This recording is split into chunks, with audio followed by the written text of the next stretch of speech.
আমাদের রাম মন্দির স্থাপনে যারা বাধা দিচ্ছেন, এই বাংলাদেশে আপনাদের ঠাঁই নাই, আপনাদের জায়গা পাকিস্তান। কারা যাইবে পাকিস্তান? এই বাংলাদেশের মুসলমান যাবে পাকিস্তান, আর আমরা যারা হিন্দু আছি হেরা থাকবো এই বাংলাদেশে?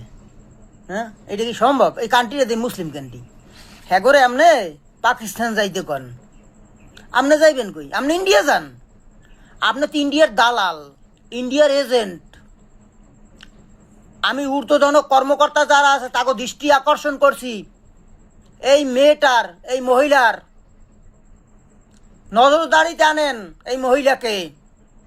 এই মহিলা উদ্ভাট বক্তব্য দিয়া সাধারণ যারা হিন্দু আছে তাদের বিপদ দায়িত্বে আনতে আছে। যদি কোনো সাধারণ হিন্দু কোনো সমস্যা হয়, এই মহিলাকে দায়ভার নিতে হবে।